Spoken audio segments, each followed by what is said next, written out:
Hi Madhuri ma'am, hi. ఎలా ఉన్నారు? I'm good always. Always good. Okay, అంటే కోపంతోనా ప్రేమతోనా? కోపంతో ఎందుకు, అందరూ చిన్నోళ్ళే కదా, నాకంటే అందరికి ప్రేమతోనే. మ్యామ్ బర్నీ సార్ కూడా ఎవరో ఇద్దరు, బర్నీ గారు, మిగతా అందరూ నాకంటే చిన్నవాళ్ళే కదా ఏజ్ లో. ఎస్, సో అందరినీ ప్రేమతోనే. అందరినీ ప్రేమతోనే. అయితే నేను ఒక్కొక్క కంటెస్టెంట్ గురించి అడుగుతాను. Yeah. ఒక్కొక్క కంటెస్టెంట్ గురించి మీ ఒపీనియన్స్ షేర్ చేసుకోండి. Yeah. ఫస్ట్ ఇమాన్యుయల్ గురించి ఏం చెప్తారు? ఇమాన్యుయల్ స్టార్టింగ్ నుంచి ఎండింగ్ వరకు తను చాలా జెన్యున్ గా ఉన్నాడు. తను చాలా జెన్యున్ గా ఆడుతున్నాడు, చాలా ఫన్ క్రియేట్ చేస్తున్నాడు, అందరినీ చాలా హ్యాపీగా ఉంచుతున్నాడు, హౌస్ అంతా ఎప్పుడు ఎంటర్టైన్ చేస్తున్నాడు. He's good completely. Super. So మీకు తనలో ఫేవరెట్ ఏంటి ఇమాన్యుయల్లో? అండ్ తన హ్యూమర్ నాకు బాగా ఇష్టం. హ్యూమర్ బాగా ఇష్టం. ఓకే, ఇప్పుడు సర్ప్రైజ్గా మీరు ఏమైనా ఇమాన్యుయల్కి చెప్పాలి అనుకుంటే ఏం చెప్తారు హౌస్ లోపలికి వెళ్ళాక? సర్ప్రైజ్గా ఎవరికి ఏం చెప్పాలనుకోవట్లేదు, ఎవరిని డిస్టర్బ్ చేయాలనుకోవట్లేదు. ఎవరిని డిస్టర్బ్ చేయాలి? Not at all. సూపర్. అసలు ఇక్కడ జరుగుతుంది కూడా మనం చెప్పకూడదు, వాళ్ళకి వాళ్ళు డిస్టర్బ్ అవుతారు కదా. ఎవరికి ఏం వాళ్ళు ఆడినాయండి, చూద్దాం అంతే అంటారు. ఓకే, సో సంజన గారికి ఏం చెప్తారు? సంజనా గారు కూడా బాగా ఫన్ క్రియేట్ చేస్తున్నారు, క్రేజీగా ఉన్నారు, అల్లరి చేస్తున్నారు, బాగుంది చూడడానికి. ఓకే, అంటే ఫస్ట్ ఒక 3 weeks ఫస్ట్ వీక్ లో గుడ్డు దొంగతనం చేసి రిమైనింగ్ 2 weeks వరకు దాన్నే తిప్పించారు. మీరు మేడం దాంట్లో ఏమైనా ఒక కూల్ డ్రింక్ నో గుడ్డునో మీరు ఏమైనా దొంగతనం చేస్తారు? లేదురా, అలాంటివి నాకు అసలు రావు. రాదు. సో సంజన గారిలో ఇవి నచ్చాయి మీకు. భరణి గారు? భరణి గారు కొంచెం ఇంకా మాస్క్ ఉందనిపిస్తోంది, కొంచెం తెలివిగా ఆడుతున్నారు. ఎందుకంటే ఓపెనింగ్ రోజు మనకి నాగ్ సార్కి $1 లోపలికి కావాలంటే మీరు హౌస్లోకి రాకూడదంటే హౌస్ నుంచి వెళ్ళిపోతాను, కానీ $1 చాలా ముఖ్యం అని చెప్పి అదే సంజనాని హౌస్ నుంచి పంపించి మళ్ళీ అదే సంజన కోసం ఈ $1 ఇవ్వడం అనేది అది ఎవరు యాక్సెప్ట్ చేయట్లేదు, నేను కూడా యాక్సెప్ట్ చేయట్లేదు. సో అది మీకు నచ్చలేదు? నాకు నచ్చలేదు. ఓకే, నిజంగా అంత ఇంపార్టెంట్ అయితే ఇప్పుడు అక్కడ గేమ్ ఆడడానికి వెళ్ళాము, ఎవరి మీద ఇక్కడ మనకి సింపతి కట్స్ అనేవి ఉండకూడదు. ఎందుకంటే వీక్ ఎవరో ఒకరు వెళ్తూ ఉంటేనే కదా మనం టాప్లోకి వస్తాం, అందరూ ఉండడం అనేది హౌస్లో జరగదు. ట్రూ. సో ఇప్పుడు మీకు ఎంత ఇష్టమైన $1ని బిగ్ బాస్లో కూడా వెళ్ళకుండా ఉందాం అనుకునేటప్పుడు సంజన కోసం వదులుకోవాల్సిన అవసరం ఏముంది? సంజనాని మీరే కదా నామినేట్ చేసి పంపించారు. సో అక్కడ మళ్ళీ ఇవ్వాల్సిన అవసరం ఏముందని నాకైతే అనిపించింది. ఓకే, తనుజ గారు? తనుజ గారు స్వీట్గా క్యూట్గా ఉన్నారు, ఇంకా సరిగ్గా గేమ్ ఆడట్లేదు అనిపిస్తోంది. ఓకే, రీతు కూడా అంతే. ఓకే, తెలివిగా ఆడుతున్నాను అనుకుంటుంది కానీ అందరికీ తెలిసిపోతుంది. శ్రీజ తనకేం తెలియట్లేదమ్మా, పాపం ఏది పడితే అది మాట్లాడేస్తుంది. అసలు తనకి ఇంకా చిన్నతనంతో ఏం తెలియట్లేదు, స్ట్రైట్ ఫార్వర్డ్గా ఉంటుంది, ఓపెన్గా ఉంటుంది, ఇంకా చిన్నపిల్ల కదా. ఇప్పుడు మాధురి మ్యామ్కి బాత్రూమ్స్ క్లీన్ చేయాలి, లేకపోతే గిన్నెలు వాష్ చేయాలి అనే టాస్క్ ఇచ్చినా వర్క్ ఇచ్చినా అప్పుడు మీరు ఏం చేస్తారు?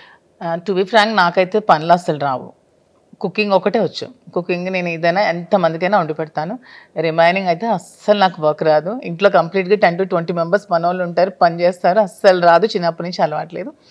కానీ మరి మనం వెళ్ళాలనుకునేటప్పుడు కోరిండి వెళ్తున్నప్పుడు టాస్క్ అనేటప్పుడు ఇంకా ఖచ్చితంగా తప్పదు, చేయాల్సి వచ్చినప్పుడు మరి చేయాలి. కాంప్రమైజ్ చేస్తారు. ఓకే, మీరు కుకింగ్ చాలా మంచిగా బాగా చేస్తారు, ఆ విషయం మాకు తెలుసు, చాలా వ్లాగ్స్లో చూసాం కాబట్టి. సో మీరు ఫస్ట్ కుకింగ్ ఆపర్చునిటీ వస్తే హౌస్ మేట్స్ అందరికీ మీరు ఏం చేస్తారు? బిర్యానీ, చికెన్ ఇస్తే బిగ్ బాస్. ఓకే, నాకు కూడా ఇష్టం కాబట్టి బిగ్ బాస్ చికెన్ ఇస్తే చికెన్ బిర్యానీ చేసి పెడతాం. మ్యామ్ మీరు ముందే చికెన్ అంటే ఇష్టం అంటున్నారు, అసలు ఏదైతే ఇష్టం? మీకు విషయం తెలుసా, నాకు అన్ని ఇష్టమే, కానీ నేను అన్ని ఏవి లేకుండా ఉండగలను, అన్ని ఉంటూ కూడా లైఫ్ లీడ్ చేయగలను, ఎటువంటి సిచ్యువేషన్ లో కూడా నేను లైఫ్ లీడ్ చేయగలను అనమాట. సూపర్, అదైతే చాలా మంచిగా చేసేయచ్చు. అసలు స్వీట్ లేకుండా నేను ఉండలేను అసలు, తెలుసా? నా మోస్ట్ వీక్నెస్ ఏంటంటే స్వీట్. చాలా అసలు స్వీట్ తినందే నాకు అసలు ఆ రోజు డే కూడా గడవదు అనిపించినంత హార్మోనల్ ఇంబ్యాలెన్సెస్ అయిపోతూ ఉంటాయి. స్వీట్ అంటే అంత ఇష్టం, క్రేవింగ్, చాలా క్రేవింగ్ స్వీట్. సో మరి అలాంటి స్వీట్ కూడా బిగ్ బాస్ లో నాకు ఇస్తారా లేదో కూడా తెలియదు. మీ ఫేవరెట్ స్వీట్ ఏంటి? అన్ని స్వీట్స్ ఇష్టమే, కాజా ఇష్టం బాగా ఎక్కువ, గులాబ్ జామ్ ఇష్టం, జిలేబీ ఇష్టం, అన్ని స్వీట్స్ తింటాను. అన్ని స్వీట్స్ తింటాను. అయ్యో, ఇప్పుడు బిగ్ బాస్ హౌస్లోకి ఆ స్వీట్ ఇచ్చి ఏం టాస్క్ పెడతారో. స్వీట్ అసలు మై మోస్ట్ ఫేవరెట్. అంతే, ఇన్ కేస్ ఆ స్వీట్ పెట్టి బాబు ఈ వీక్ నామినేట్ చేస్తున్నాము, మీకు స్వీట్ కావాలా, మీరు వెళ్ళిపోతారా అంటే ఏం చెప్తారు? అలా ఎందుకు ఉంటాను, హౌస్ లోనే ఉంటాను. వెళ్ళింది గెలవడానికే కదా, మధ్యలో వచ్చేయడానికి స్వీట్ ని కాంప్రమైజ్ చేస్తారు. ఖచ్చితంగా.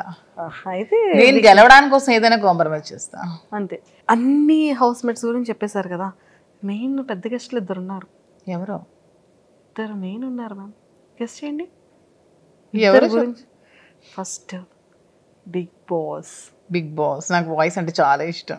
వాయిస్ అంటే మ్యామ్, ఒకవేళ మైక్ సెట్ చేసుకోకపోయినా మీకు ఏదైనా పనిష్మెంట్ ఇచ్చినా మాధురి తక్షణమే మైక్ని వేసు. మాధురి తక్షణమే మీరు మైక్ ని ధరించండి. బిగ్ బాస్ వాయిస్ లో మీకు ఓటింగ్ గురించి ఏం చెప్తారు? బిగ్ బాస్ వాయిస్ లోనా, చూస్తున్న ప్రేక్షకులందరూ మాధురికే ఓట్ చేయండి, ఇంకెవరికి ఇంకెవరికి ఓట్ చేయకండి. ఇది బిగ్ బాస్ నిర్ణయం, బిగ్ బాస్ నిర్ణయం, ఆదేశం, ఇది ఫైనల్. ఓకే. సో ఖచ్చితంగా మన వాళ్ళందరూ అమ్ము అని వేసేస్తుంటారు. నాగ్ సార్ గురించి ఏం చెప్తారు? నాగ్ సార్ అంటే మాకు చాలా ఇష్టం, శ్రీనివాస్ గారికి ఇంకా చాలా ఇష్టం. అసలు శ్రీనివాస్ గారు నాగ్ సార్ని మెయింటెనెన్స్లో అతన్ని ఎగ్జాంపుల్గా తీసుకుంటారు. అంటే అంత ఫిట్గా ఉండాలి అదే ఏజ్లో. ఎంత అసలు డిసిప్లైన్ కానీ, తను అసలు ఎంత బాగా మాట్లాడతారు, తన లాంగ్వేజ్ కానీ, తన భాష అంటే మాకు ఎంత ఇష్టం అంటే ప్రతి వర్డ్ తను. ఇప్పుడు హౌస్లో ఏదైనా తప్పు చేస్తే వాళ్ళని ఎంత స్వీట్గా వార్న్ చేస్తారు, ఎంత స్వీట్గా దండిస్తారు. నాకు సార్ అసలు సూపర్. మీకు చాలా ఫేవరెట్. శ్రీన్ గారు అసలు బిగ్ బాస్లో 2 days చూస్తారు, ఓన్లీ సాటర్డే సండే. నాకు సార్ కోసం. మీరు కూడా అంతే కదా? నేను కూడా అంతే.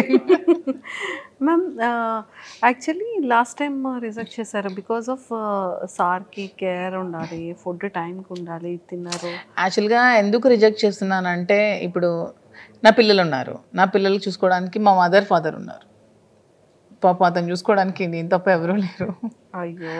So that's why rejected. కానీ అతను నాకు కొంచెం ఇంట్రెస్ట్ ఉందని గమనించి పాపం తను నాకు చాలా సపోర్ట్ చేసి తనే పంపిస్తున్నారు. పర్లేదు నేను ఉండగలను, నువ్వు వెళ్ళిరా, గెలిచిరా, నేను సపోర్ట్ చేస్తాను, నేను ఉన్నాను అని చెప్పి ధైర్యాన్ని ఇచ్చి పంపిస్తున్నారు. అంతే. సూపర్. మీకు అంటే ఈ విషయాలన్నీ తెలిసిన తర్వాత, ఈ ఆపర్చునిటీ వచ్చిన తర్వాత సార్ మీకు చెప్పిన జాగ్రత్తలు ఏంటి? నాకు కూడా ఒకటే చెప్పారు, భాష ముఖ్యం, ఎప్పుడు కూడా ఎవరిని కూడా అగౌరవపరచకూడదు, ఎప్పుడు కూడా ఏ విషయంలో కూడా ఎవరిని తక్కువ చేసి మాట్లాడకూడదు. అందరూ మనకి సమానమే, వాళ్ళు ఏ పొజిషన్లోంచి రాని, ఏ పొజిషన్లో ఉండని, అందరూ కూడా మనకి ఈక్వలే. అందరిని ఈక్వల్గా చూసుకోవాలి, అందరినీ ప్రేమగా చూసుకోవాలి. హౌస్లో ఉన్న రోజులు ఎవరితో గొడవలు పెట్టుకోకూడదు, ఎవరితో కాంట్రవర్సీలు పడకూడదు. అసలు మెయిన్ నా వీక్నెస్ కోపం, ఎవరి మీద కోపం ఉండకూడదు, అందరికీ రెస్పెక్ట్ ఇస్తూ మాట్లాడాలని నాకు రోజు చెప్తున్నారు. సో మీరు బిగ్ బాస్ హౌస్కి వెళ్ళిన తర్వాత, అంటే ఇక్కడ ఉన్నప్పుడు అంతా డే అంతా చూసేటప్పటికి బిజినెస్ చూసుకుంటారు, సార్ వర్క్స్ చూసుకుంటూ ఉంటారు, ఖాళీ ఉండదు, వర్క్ బిజీ ఉంటారు. అక్కడికి వెళ్ళిన తర్వాత అదే బిగ్ బాస్, అవే కంటెస్టెంట్స్, ఫోన్ ఉండదు, ఏం ఉండదు, డే ఏంటో, టైం ఏంటో, లైట్ ఏంటో ఏం తెలీదు. సో అలా ఎలా ఉండగలరు అని మీరు స్ట్రాంగ్గా అసలు మెయిన్ వెళ్తున్న రీజన్ ఒకటి కూడా ఇదే. ఎప్పుడు బిజీ షెడ్యూల్, ఎప్పుడు ఈ ఫోన్స్, బిజినెస్, ఇదే ప్రపంచం, ఈ పాలిటిక్స్, వీటికన్నిటికీ దూరంగా నాకంటూ నేను ఎలా బ్రతకగలను, ఇవన్నీ లేకుండా నేను ఎలా ఉండగలను, అసలు నన్ను నేను క్వశ్చన్ చేసుకోవాలని ఉంది. ఫస్ట్ ఆఫ్ ఆల్ నేను ఉండగలనా లేదా ఈ సిచ్యువేషన్ని. ఎస్. అంటే బిగ్ బాస్ అనేది ప్రతి ఒక్కరు కూడా ఒక ఎజెండాతో వెళ్తారు మ్యామ్. లాట్ ఆఫ్ పీపుల్, కామనర్స్లో కొన్ని ల్యాక్స్ ఆఫ్ పీపుల్ అప్రోచ్ అయ్యారు. సెలబ్రిటీస్ కూడా ఈ ఆపర్చునిటీ మాకు ఎప్పుడు వస్తుందని చూసే సెలబ్రిటీస్లో కూడా నెంబర్ ఆఫ్ పీపుల్ ఉన్నారు. సో ఒక ఎజెండా ఉంటుంది వాళ్ళకి. మెయిన్ నా మోటివ్ ఏంటంటే, చాలా స్ట్రగుల్స్ మధ్యలో చాలా ప్రాబ్లమ్స్ ఫేస్ చేస్తూ మేము ఈ లైఫ్ లీడ్ చేస్తున్నాం. సో అందరికీ నేను శ్రీన్ గారి మధ్యలో ఉన్న బాండింగే నా గురించి తెలుసు. బట్ మాధురి అందరితో ఎలా ఉంటుంది, అసలు మాధురి ఏంటి, మాధురి పబ్లిక్తో ఉంటే ఎలా ఉంటుంది, పీపుల్తో ఉంటే ఎలా ఉంటుంది, అది కూడా జనాలు తెలుసుకోవాలని. అంటే కొంతమంది చేస్తున్న నెగిటివిటీని, అది కాదు మాధురి, ఇది. సో ఇది మేము చూస్తాం కదా. ఎందుకంటే ఇప్పుడు హౌస్లో ఉన్నప్పుడు 1 week యాక్ట్ చేయొచ్చు, 2 weeks యాక్ట్ చేయొచ్చు, 3 weeks యాక్ట్ చేయొచ్చు. కానీ అంతకు మించి ఒక దగ్గర మనం ఉన్నప్పుడు అంతకు మించి యాక్ట్ చేయలేము ఎవరు కూడా. మన రియాలిటీ అనేది ఖచ్చితంగా బయటకు వస్తుంది. అందుకే అది రియాలిటీ షో అయింది. ఖచ్చితంగా మన రియాలిటీ అనేది బయటకు వచ్చేస్తాం. సో వాట్ ఈజ్ మాధురి అని ఖచ్చితంగా పబ్లిక్ తెలుసుకుంటారు. కొంత నెగిటివిటీ కూడా పోతుంది. నా మీద ఎవరైనా నెగిటివ్గా ఉంటే ఆ ఒపీనియన్ కూడా మారి వాట్ ఈజ్ మధు అని తెలుస్తుందని మెయిన్ ఎజెండాతో అయితే నేను బిగ్ బాస్కి వెళ్తున్నాను. సూపర్. సో ఒక్కసారి మీ స్టైల్లో ఆడియన్స్ అందరికీ కూడా మీరు చెప్పే ఒక మెసేజ్ ఏంటి? అసలు మాధురి అంటే మీ పాయింట్ ఆఫ్ వ్యూలో మాధురి అంటే ఏం చెప్తారు? అసలు నా పాయింట్ ఆఫ్ వ్యూ కాదు, పబ్లిక్ పాయింట్ ఆఫ్ వ్యూ కూడా అందరూ తెలుసుకున్నారు. మాధురి అంటే షీఈ్ వెరీ స్ట్రాంగ్ అని, ఎటువంటి సిచ్యువేషన్స్ అయినా ఫేస్ చేయగలదని.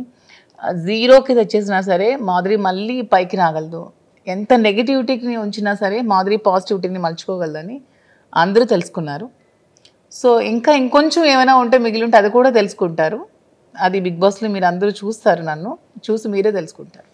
Super ma'am, all the very best. Thank you so much. ఖచ్చితంగా మంచిగా ఒక సక్సెస్ జోన్లోకి వచ్చి మీరు ఎన్నో స్ట్రగుల్స్ ఫేస్ చేశారని నెంబర్ ఆఫ్ ఇంటర్వ్యూస్లో చెప్పారు. ఆ ఇంటర్వ్యూలో చెప్పారు lot of struggles. Being a women అసలు నా సిచ్యువేషన్లో వేరొకరు ఉంటే సూసైడ్ చేసుకుంటారు. అన్ని కామెంట్స్ని భరించాను, అంత నెగిటివిటీని భరించాను, అంత ట్రాల్స్ భరించాను. చాలా నెగిటివిటీ నుంచి ఈరోజు నేను ఈ సిచ్యువేషన్లో ఉన్నాను. దీనికి బిగ్గెస్ట్ అసెట్ కూడా మా శ్రేణి గారి నాకు సపోర్ట్ కానీ, నా పక్క నుండి స్ట్రెంత్ కానీ. ఈరోజు నేను హౌస్లోకి వెళ్తున్నానన్న దానికి కారణం కూడా శ్రేణి గారి. విత్ ఈ support only I'm going. Super. So అంతే స్ట్రాంగ్గా బిగ్ బాస్ హౌస్లో, ఈ హౌస్లో ఎంత స్ట్రాంగ్గా ఉన్నారో ఆ పెద్ద హౌస్లో కూడా అంతే స్ట్రాంగ్గా ఉంటూ అందరి హార్ట్స్ని ఇలా విన్ అయిపోతూ. Thank you so much. నాకు కూడా నాకు బిజినెస్లో ఎలా సపోర్ట్ చేశారో, నా ఈ రిలేషన్షిప్లో కూడా నా నిజాయితీని తెలుసుకొని ఎంత సపోర్ట్ చేశారో, బిగ్ బాస్ హౌస్లో కూడా అలాగే 2 రాష్ట్రాల ప్రజలు కూడా నన్ను సపోర్ట్ చేస్తారని ఆశిస్తూ బిగ్ బాస్లోకి వెళ్తున్నాం. హాయ్ హలో నమస్తే, నేను మీ anchor Shiva. Welcome to iDream media. ఈరోజు మన ముందున్న guest Bigg Boss season 9 contestant wild card Madhuri గారు ఈరోజు మనతో ఉన్నారు. తన జర్నీ గురించి హౌస్లో నమస్కారం పెద్దవాళ్ళు పూజ్యులు ఎలా ఉంది ఎక్స్పీరియన్స్? అంటే మీకు లోపలికి వెళ్తున్న ఫీల్ అవన్నీ ఎలా ఉన్నాయి? బాగుంది, ఎక్సైట్మెంట్తో ఉన్నాను నేను కూడా. మీకు బాగా ఇంట్రెస్ట్ కదా బిగ్ బాస్కి వెళ్ళాలి? ఇంట్రెస్ట్. ఒక ఫోన్ లేకుండా, సరిగ్గా ఫుడ్ లేకుండా, సోషల్ మీడియాతో సంబంధం లేకుండా, రోజు డే ఏది తెలియకుండా, మన పర్సన్స్కి దూరంగా ఒక experience, different type of experience. So ఈ ఎక్స్పీరియన్స్ని ఒకసారి లైఫ్లో ఫేస్ చేయాలని అయితే ఉంది. అంటే నార్మల్గా మీ ఇంటర్వ్యూస్లో కానీ మీరు కానీ మీ రాజా గారు కానీ ఇంటర్వ్యూస్ ఇచ్చేటప్పుడు ఒకరు వదిలి ఒక్క నిమిషం కూడా ఉండలేను అన్నట్టు మీరు చాలా ఇంటర్వ్యూస్లో చెప్పడం జరిగింది కదా. అంటే మీరు వెళ్ళి మీరు రాజాగారితో మాట్లాడకుండా ఆయనతో కష్టమేమో? చాలా కష్టమే. ఇది నా వీకెస్ట్. అసలు చాలా మూమెంట్ తలుచుకుంటేనే నాకు చాలా బాధ అనిపిస్తుంది. ఎందుకంటే శ్రీనివాస్ గారిని వదిలి నేను ఇన్ని రోజులు ఒక రోజు కూడా దూరంగా లేను. తను కూడా చూసుకోవడానికి ఎవరు లేరు నేను తప్పితే. సో ఇవన్నీ కొంచెం కష్టమే, అందుకనే ముందు నేను వెళ్ళలేదు. కానీ మళ్ళీ శ్రీని గారు ఎందుకు ఈ అవకాశాన్ని వదులుకోవాలి, నీకు వచ్చిన అవకాశాన్ని వెళ్ళు, నేను పర్వాలేదు ఉండగానే సపోర్ట్ చేస్తానని చెప్పి నన్ను కొంచెం మోటివేట్ చేసి పంపిస్తున్నారు. అంటే చాలా మంది కంటెస్టెంట్లు నేను చూసాను అనమాట ఎవ్రీ సీజన్. లోపల అంటే బయట బాగానే స్ట్రాంగ్గా ఉన్నారు అంటారు, లోపలికి వెళ్ళంగానే ఎమోషనల్గా డౌన్ అయిపోయి అయ్యో మన రాజా గారిని మిస్ అయిపోతున్నాను అని చెప్పడం కానీ, లేకపోతే మా పేరెంట్స్ని మిస్ అయిపోతున్నాను, నాకు కావాల్సిన వాళ్ళు మిస్ అయిపోతున్నాను అని చెప్పి ఎమోషన్ అవ్వడం జరుగుతూ ఉంటుంది. అది కొన్నిసార్లు సింపతి అని చెప్పి కూడా బయట పోటరీ అవుతుంటుంది. లైక్ అలా మీరేమైనా మిస్ అయ్యి దీని గురించి ఎమోషనల్గా ఏడవడం అలాంటివి ఏమైనా జరుగుతాయా? అలా ఏం లేదు. సింపతి, ఎమోషన్ అంటే ఏదైనా ఒక మూమెంట్లో మనం గుర్తొస్తే బాధపడవచ్చు, కానీ ఆ మూమెంట్ వల్ల గేమ్ డిస్టర్బ్ చేసుకొని ఆ మూమెంట్ వల్ల మనం వెళ్ళిన మోటివ్ మర్చిపోతే వెళ్ళడం కూడా వేస్ట్. బ్యాలెన్స్ చేసుకోవాలి, ఎమోషన్ని బ్యాలెన్స్ చేసుకుంటూ గేమ్ ఆడాలి. అదే కదా మరి రియాలిటీ షో బిగ్ బాస్. ఇక్కడ మీతో మాట్లాడుతుంది చాలా స్ట్రాంగ్గా, వెల్ ప్రిపేర్డ్గా, లైక్ ఇలా ఉండాలి అన్నట్టు ఉన్నది. మీతో ఏమి ప్లాన్ చేసుకున్నారా? అది ఏం ప్లాన్ చేసుకోవాలి? పోనీ మీరు చెప్పండి, మీరు ఒక బిగ్ బాస్ కంటెస్టెంట్ కదా, ఏం ప్లాన్ చేయాలి?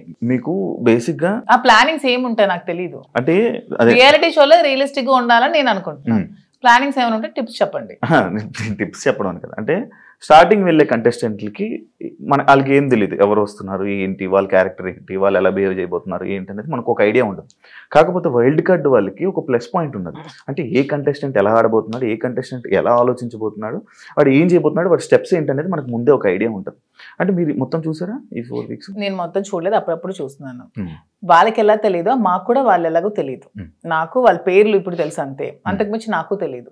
అందులో మాస్కులతో ఆడినప్పుడు వాళ్ళు ఎప్పుడు ఎలా మారుతారో కూడా ఎవరికీ తెలియదు. ఈ రోజు ఇలా ఉండొచ్చు, రేపొద్దున ఇంకొకలా ఉండొచ్చు. ఒక రోజు ఒకలా గేమ్ ప్లాన్ ఉంటుంది వాళ్ళు, ఇంకో రోజు ఇంకోలా ఉంటుంది. సో ఆ స్ట్రాటజీ కూడా కంప్లీట్ గా మనకు తెలియదు, తెలుస్తుంది అనేది అపోహ.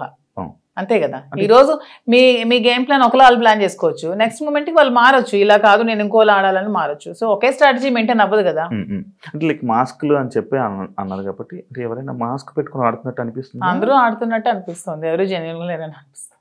మీరు వెళ్ళాక మిమ్మల్ని కూడా మాధురి గారు ఎందుకో మాస్క్ వేసుకొని ఆడుతున్నారు అని అంటే మీరేం?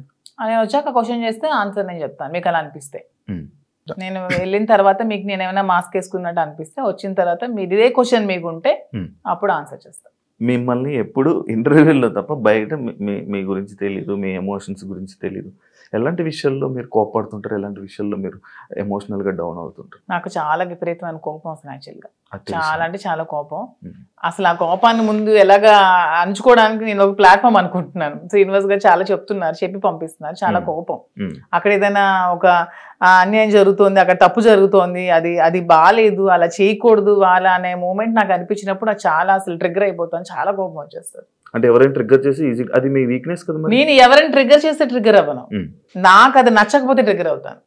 అదే మీకు నచ్చని పనులు ఎవరో చేస్తారు, మరి అది వీక్నెస్ అవుతుంది కదా. అలా ప్రతిసారి ట్రిగ్గర్ అయిపోతుంది. ట్రిగ్గర్ అయ్యి వాళ్ళకి చెప్తాను, అది చేయకూడదు, మీరు ఇలా చేయండి, ఇది కరెక్ట్ కాదు, కరెక్ట్ చేసుకోండి అని చెప్తాను. వింటే ఓకే, వినకపోతే ఇంకా వాళ్ళ ఇష్టం. అండ్ ఇంకొకటి, చాలా మంది సీజన్స్లో అంటే మీ ఏజ్ కేటగిరీ గ్రూప్ ఉన్న పీపుల్ ఫాస్ట్గా ఎలిమినేట్ అయిపోయి వచ్చేసే ఛాన్సెస్ ఎక్కువ అనమాట. అది కాకుండా వైల్డ్ కార్డ్స్ కూడా లోపలికి వెళ్ళిన వెంటనే ప్రతిసారి అంటే ఎందుకు ఎక్కువ రోజులు సస్టైన్ అవ్వలేము, లోపల ఉండలేము అని బయటకు వచ్చేసే కంటే ఆ భయంతో ఎందుకు యాక్సెప్ట్ చేయడం, ఫస్ట్ వెళ్తే బాగుండు కదా అని అనిపించలేదా? అలా ఏం లేదు, వైల్డ్ గా ఉంటాను కాబట్టి వైల్డ్ కార్డ్ అనుకుంటున్నాను. అది అర్థమవుతుంది వైల్డ్ గా ఉంటారని. దాంట్లో ఎందుకు అంటే మీ ఏజ్ మేము గెలవకూడదా, మేము ఆడలేమన్నా మీ ఒపీనియన్, ఎందుకు మమ్మల్ని సపోర్ట్ చేయరా పబ్లిక్ సపోర్ట్ చేస్తారు అంటే నేను ఆ విధంగా మీరు అన్నారు కదా, మీ ఏజ్ వాళ్ళు వచ్చేస్తారు, మీ ఏజ్ వాళ్ళు త్వరగా వెళ్ళినట్టు. అది అనేది జనాలు ఒక ఒపీనియన్, జనాలకి ఒక ఒపీనియన్ అలా ఉండిపోయింది. ఎందుకు ఉండిపోయింది అంటే అది ఎందుకు నాకు అర్థం కాదు. ప్రతిసారి ఆ సీజన్ లో అలా జరగడం వల్లేమో, ప్రతి సీజన్స్ లో అలా జరగడం వల్లేమో. మేము సరిగ్గా గేమ్ ప్లే చేయలేమా, మేము సరిగ్గా స్ట్రాటజీ ప్లాన్ చేయలేమా, మేము ఫిజికల్ గేమ్స్ ఆడలేమా, మేము అన్ని 100% పర్ఫెక్ట్ గా ఇచ్చినప్పుడు మమ్మల్ని మేమే ఎందుకు ఎలిమినేట్ అవుతామని అనుకోవాలి. అంటే ఇప్పుడు మీకు అంటే లైక్ ఇంత బిఫోర్ ఇంటర్వ్యూలో చూసాను, నాకేమో డబ్బుకు అంత పెద్ద కరువు ఏం లేదు, నా దగ్గర కావాల్సినంత డబ్బు ఉంది అన్నట్టు. అంటే మీ డబ్బు ఉన్న వాళ్ళు అక్కడ బాత్రూమ్లు కడమంటే బాత్రూమ్లు, గిన్నెలు కడమంటే గిన్నెలు, కింద తోడమని తోడగలరా? అదే కొంచెం కష్టం. అదే ఇలాంటి విషయాలు ఉంటాయి కదా, అలా దానికోసం అడిగాను క్వశ్చన్. కానీ శ్రీనివాస్ గారు దాన్ని కూడా నాకు మెంటల్ గా ప్రిపేర్ చేస్తారు, అంటే ఏ సిచ్యువేషన్ లో కూడా ఇలా ఉంటాయి. ఇక్కడికి వచ్చాక కడిగిద్దామనా? నేను అసలు చీపురు పట్టుకుంటేనే అతను చూడలేరు. అదే మరి ఇప్పుడు అక్కడ అలా ఉంటాయి. అది కాకుండా మిమ్మల్ని అనరాని మాటలు అంటుంటారు. నాకు ఇష్టమైనది, నాకు వంట వచ్చు కదా, నేను వంట చూస్ చేసుకుంటాను, వాళ్ళకి చేయమని. అంటే మీకు నచ్చింది ఎవరు కదా, అది బిగ్ బాస్, అది బిగ్ బాస్ రిక్వెస్ట్ చేసుకుంటాను. మంచిగా మాట్లాడా. మీ జర్నీ నేను తెలుసుకోవాలనుకుంటున్నాను. లైక్ అన్ని ఇంటర్వ్యూస్లోనే లైక్ ఏదో అంటే ఇప్పుడు జరుగుతున్న ట్రెండింగ్ టాపిక్స్ ఇది, కానీ మీ జర్నీ ఏంటి, మీ ఎమోషనల్ స్టోరీ ఏంటి, అసలు మీ ఫస్ట్ నుంచి ఎలా ఇక్కడ దాకా ఇలా రావడానికి కారణాలు ఏంటి? నా జర్నీ కావాలంటే మీరు యూట్యూబ్లో ఓపెన్ చేస్తే మొత్తం జర్నీ వచ్చేస్తుంది, అది మ్యాటర్ చూసుకోండి. తర్వాత నా జర్నీ తెలియని ఆంధ్ర కానీ తెలంగాణ కానీ ప్రజలు ఎవరూ లేరు, అందరికీ తెలుసు. ఓకే, చిన్నప్పటి నుంచి నాకు బాగా స్పోర్టివ్ స్పిరిట్ ఎక్కువ, నాకు మంచి లీడర్షిప్ క్వాలిటీస్ చిన్నప్పటి నుంచే, కాలేజ్ డేస్ నుంచే మంచిగా లీడర్షిప్ క్వాలిటీస్ ఉండేదాన్ని, లీడర్షిప్ క్వాలిటీస్ మెయింటైన్ చేసేదాన్ని. ఆ క్వాలిటీస్ తో ఉన్న నన్ను మా నాన్నగారు కొంచెం ఆర్థోడాక్స్ కాబట్టి నాకు 19 years కే మ్యారేజ్ చేశారు. ఇంటర్మీడియట్ లో మ్యారేజ్ అయింది, సెకండ్ ఇయర్ లో. మ్యారేజ్ అయ్యాక కూడా నేను కొద్ది రోజులు ఫారెన్ వెళ్ళి షిప్ లో ఉండి, నాకు ఇండియా అంటే అభిమానం కాబట్టి ఇండియాలోనే ఉండాలని డిసైడ్ అయిపోయి నేను ఇండియాకే వచ్చేసి మళ్ళీ స్టడీస్ కంప్లీట్ చేసి నా డిగ్రీ కంప్లీట్ చేశాను. కంప్లీట్ చేసి అప్పటికే మా ఇద్దరికి కంపాటబిలిటీ సరిగ్గా లేనందువల్ల నేను ఇంకా నాకంటూ ఒక ఇండిపెండెంట్గా బతకాలని నిర్ణయించుకొని పెట్రోల్ బంక్స్ అవి స్టార్ట్ చేశాను, రియల్ ఎస్టేట్ చేశాను, కన్స్ట్రక్షన్ చేశాను. సో ఆ ఫీల్డ్లో ఉండేదాన్ని. ఇంకా కొంచెం మైండ్ డీవియేషన్కి డాన్స్ క్లాసెస్ ఫ్రీగా చెప్పాను. ఫ్రీగా చాలా మందికి, వేల మంది పిల్లలకి, విద్యార్థులకి ఫ్రీగా డాన్స్ నేర్పించాను, భరతనాట్యం, లేడీస్కి కోలాటం డాన్స్ అవి నేర్పించాను. చాలా సోషల్ యాక్టివిటీస్ చేశాను. ఇవన్నీ యాక్టివిటీస్ చూసి గమనించి నన్ను పాలిటిక్స్లోకి ఇన్వైట్ చేశారు. ఇన్వైట్ చేశాక పాలిటిక్స్లో కూడా చాలా యాక్టివ్గా పార్టిసిపేట్ చేశాను. బాగా తిరిగేదాన్ని, బాగా ప్రజలతో ఇంకా కొంచెం మమేకమై తిరిగినప్పుడు నాకు వస్తున్న ఫేమ్ని, నా పడుగుతున్న గ్రాఫ్ని తట్టుకోలేక నా పార్టీలో ఉన్న చాలా మంది నన్ను తొక్కాలని చూశారు. ఆ సిచ్యువేషన్లోనే చాలా నన్ను బ్యాట్ చేయాలని ట్రై చేశారు. ట్రై చేసినప్పుడు నా పరిస్థితులు కూడా బాగాలేనందువల్ల నేను దూరంగా ఉండడం వల్ల, శ్రీనివాస్ గారు కూడా ఇదే సిచ్యువేషన్ లో దూరంగా ఉండడం వల్ల మా ఇద్దరం ఒకటై పెళ్లి చేసుకుందాం. తర్వాత లైఫ్ లీడ్ చేస్తాం, తర్వాత బిజినెస్ పెట్టాం, చాలా మందికి జాబ్స్ ఇస్తున్నాం, చాలా మందికి ఫుడ్ పెడుతున్నాం, లైఫ్ లీడ్ చేస్తాం. ఇది నా స్టోరీ. మరి ఇంకా 1000 మందికి ఉద్యోగాలు ఇవ్వాలని నా కళ. త్వరలో నెరవేర్చాలని భగవంతుని కోరుకుంటున్నాను. హైదరాబాద్ లో ఇంకొన్ని బ్రాంచ్లు పెడుతున్నాను, వైజాగ్ లో నా బ్రాంచ్ స్టార్ట్ చేస్తున్నాము. సో ఇలా ఇంకొంచెం ముందుకు వెళ్తూ ఇంకొంతమందికి ఉపాధి కల్పిస్తూ లైఫ్ లీడ్ చేయాలనేది నా కోరిక. మీ జర్నీకి బిగ్ బాస్ జర్నీకి సంబంధం ఏంటి? నా జర్నీ చూసి నచ్చి బిగ్ బాస్ కి రమ్మని ఇన్విటేషన్. ఏం చెప్పారు జర్నీలో? ఎవరు చెప్పాలి? అడుగుతారు కదా కొన్ని. నాకు ఎవరు అడగలేదు, వాళ్ళు చూసి నా దగ్గర. అదే లైక్ అదే వదిలేండి. మీ జర్నీకి ఇప్పుడు బయట ఉన్న జర్నీకి బిగ్ బాస్ జర్నీకి ఏంటి? బిగ్ బాస్ జర్నీ చేసాక తెలుస్తుంది బయట ఉన్న జర్నీకి. ఇంకా జర్నీ చేయలేదు, చూసారు కదా, వెళ్తున్నాను కదా. మరి నేను జర్నీ చేస్తుంది, మీరు వెళ్తారు, మీరు గోవా వెళ్ళి వచ్చారు బాబు, మీరు మీ గోవాలో ఎలా ఉంటుందో తెలుస్తుంది. నేను ఇంకా వెళ్ళలేదు కదా, నేను జర్నీ చేసి వచ్చాక అప్పుడు చెప్తాను. డిఫరెంట్ కదా. ఇప్పుడు మీ పొలిటికల్ బ్యాక్గ్రౌండ్ అంటే బయట ఉన్నదానికి డిఫరెంట్, అంటే బిగ్ బాస్ లో ఉన్న కంటెస్టెంట్ ఆ గేమ్ అంతా డిఫరెంట్. అదే శివ గారు, అక్కడికి వెళ్ళి ఎక్స్పీరియన్స్ చేసి వచ్చిన తర్వాత అప్పుడు మళ్ళీ మనం ఇంటర్వ్యూ చేసుకున్నప్పుడు నా పొలిటికల్ లైఫ్ ఇది, నా బిగ్ బాస్ లైఫ్ ఇది అని చెప్పడానికి ఉంటుంది. ఇంకా నేను ఎక్స్పీరియన్స్ చేయలేదు. లేడీస్ అనగానే లైక్ గొడవలు ఎక్కువ. ఎందుకు గొడవలు ఎక్కువ? లేడీస్ అంటే మీకు ఎలా కనిపిస్తున్నాం మేము గొడవలు ఎక్కువ? మీకు లేడీస్ అంటే గొడవలే కనిపిస్తుంది. మా వల్లే మీ లైఫ్ స్టార్ట్ అయిందని, మా వల్లే అసలు ఈ సృష్టి మొదలైందని, మేమే పెద్ద శక్తి అని, అసలు మహిళ లేకపోతే అసలు ఈ సృష్టి లేదని, ఇవన్నీ మీకు అనిపించవా? లేడీస్ అంటే గొడవలు అని ఎందుకు మీరు నెగిటివ్ గా చెప్తారు? మీ వల్ల గొడవలు అవ్వలేదా? మీరు ఎప్పుడు మీ ఫ్రెండ్స్ తో గొడవలు లేవా? మీరు ఎప్పుడు గొడవలు పడి మందు తాగుతూ బీర్ బాటిల్ కొట్టుకోలేదా? లోపల ఎవరికి శక్తి? మహిళ శక్తి. అంటే మీ అబ్బాయిలకి మేమే శక్తి అది అని లోపల ఎవరికైనా శక్తిగా ఉండాలనుకుంటున్నారా? ఎవరికి ఉండాలనుకోవట్లే, మాకు మేముగానే శక్తిగా ఎదగాలనుకుంటున్నాం. ఇప్పుడు మీరు ఆల్రెడీ సీజన్ చూసారు, మీకు ఎవరు నచ్చారు? అంటే అందరూ బాగానే ఆడుతున్నారు. ఎవరితో ఉండాలనుకుంటున్నారు? నేను ఎవరితో ఉండాలనుకోవట్లేదు, గేమ్ ఎవరితో ఉండడానికి వెళ్ళట్లేదు, మనం ఆడడానికి వెళ్తున్నాం. బయట అందరూ అలాగే అన్నారు, లోపలికి వెళ్ళాక ఎవరితో అలా ఎందుకు లేదు? ఇప్పుడు రిలేషన్షిప్ బిల్డప్ అయింది, బాగా రిలేషన్ లో ఉన్నాము, కప్పు నీకు కావాలా ఫ్రెండ్ కావాలని నాగార్జున గారు అడుగుతారు, నేను ఇస్తానా? ఇవ్వను కదా, నాకే కావాలంటాను. దానికి ఎందుకు మన రిలేషన్షిప్ మెయింటైన్ చేసి బాధపడి, రిలేషన్స్ మెయింటైన్ చేసి నామినేట్ చేయడానికి కూడా బాధపడాలి? చేయకూడదు, అసలు చేయలేము. నేనైతే చేయలేను. నామినేట్ చేస్తే చేయనియండి, నేను అవుతున్న రిలేషన్స్ చేయనియండి, జనాలు ఆదరిస్తారు. ఆదరించకపోతే వచ్చేస్తాను. నన్ను హౌస్ లో ఉండకూడదు, మాదిరి బయటే ఉండాలి అని అనుకుంటే ఓకే, వచ్చేస్తాను 1 week కే. యాక్సెప్ట్ చెయ్యాలి, అదే కదా లైఫ్. అంతే. నేను ఇంకోటి, ఇది పర్సనల్ క్వశ్చన్ అనుకోవచ్చు, లేకపోతే ఏదైనా అనుకోవచ్చు. లైక్ బిగ్ బాస్ కొన్ని సీజన్లకు వెళ్ళి, అంటే లైక్ ఒక రిలేషన్లో ఉన్న పర్సన్స్ లోపలికి వెళ్ళాక బయటకు వచ్చాక విడిపోవడం అలాంటివన్నీ జరుగుతుంటాయి. అవును, వాళ్ళు సరిగ్గా లేకపోతే అదే జరుగుతుంది, తప్పే ఉంది. ఏదో మనం బయట ఇలా ఉంటే బోట్లు పడతాయి, ఇలా ఉంటే జనాలు ఆదరిస్తా అనేది చాలా తప్పు. మనం మనలాగే ఉండాలి. ఆబ్వియస్లీ కంపాటబిలిటీ కుదరకపోతే వాళ్ళు రాంగ్ గా ఉంటే విడిపోవచ్చు, తప్పే ఉంది. రివ్యూస్ చూస్తుంటారా బయట? లేదు, నేను చూడను. అసలు మీకు బిగ్ బాస్ మీద ఐడియా ఉందా? ఉంది. ఏముంది? Bigg Boss. మీకు బిగ్ బాస్ అంటే ఏమనుకుంటున్నారు? బిగ్ బాస్ అంటే ఒక బిగ్గెస్ట్ రియాలిటీ షో, ఒక నేషనల్ ఛానల్లో ఒక మంచి ప్లాట్ఫామ్. వెళ్ళిన ఎవరికైనా సరే అది మంచిగా యూజ్ చేసుకుంటే మనం మంచిగా లైఫ్ లో షైన్ అవ్వచ్చు. దాన్ని ఎక్కడైనా మనం మిస్యూజ్ చేసుకుంటే అక్కడే ఉండిపోతాం నెగిటివ్ గా. సో యూజ్ చేసుకునే విధానం బట్టి ఉంటుంది. ఒక మంచి ప్లాట్ఫామ్ వాళ్ళు కలిగించినప్పుడు మనం మంచిగా ఆడి మంచిగా జనాల ఆదరణ సంపాదించుకొని బయటకు వచ్చా కూడా దాన్ని మంచిగా యూజ్ చేసుకొని మనం ఇంకొంచెం స్థానానికి ఎదగొచ్చు అని నేనైతే అనుకుంటున్నాను. మంచిగా ఆడడం అంటే మనం జెన్యున్ గా ఉండాలి. మీరు అన్నట్టు అవేవి కాకుండా జెన్యున్ గా ఉండాలి. మీరు జెన్యున్ అనుకుంటారు కానీ బయట అలా అందరూ అనుకోరు కదా. అనుకుంటే ఆదరిస్తారు, అనుకోకపోతే 1 week లోనే పంపిస్తారు. బయట ఒకవేళ మీకు నెగిటివ్ అయినా యాక్సెప్ట్ చేస్తారా? నెగిటివిటీని నేను ఎక్స్ప్లెయిన్ చేసుకోగలను, ఏదైనా మా రిలేషన్షిప్ ఎలా ఎక్స్ప్లెయిన్ చేసుకొని చెప్పాను అది కూడా ఎక్స్ప్లెయిన్ చేసుకుంటాను. మీ జర్నీ గురించి, మీ గురించి ఏమైనా ఆడియన్స్ చెప్పాలనుకుంటున్నారా వెళ్లే ముందు? 100% నాకు ఈ ప్రజలే నన్ను ఇంత ఈ స్థానానికి తీసుకొచ్చారు, నన్ను ప్రజలే ఆదరించారు. మీ ఆధారంతోనే నాకు ఈరోజు బిగ్ బాస్ అవకాశం వచ్చింది, మీ ఆధారంతోనే నేను హౌస్ లోకి వెళ్తున్నాను. అదే విధంగా మీ సపోర్ట్ నాకు ఇంకొంచెం ముందుకెళ్తూ నాకు ఇంకొంచెం మీరు ముందుకు నడిపించాలని కోరుకుంటున్నాను. టాస్క్ ఆడగలరా? ఎందుకు ఆడలేను? మీకు అంత వీక్ గా కనిపిస్తున్నాను అంటే ఒక ఉమెన్ మదర్ అంటే టాస్క్ ఆడలేదా?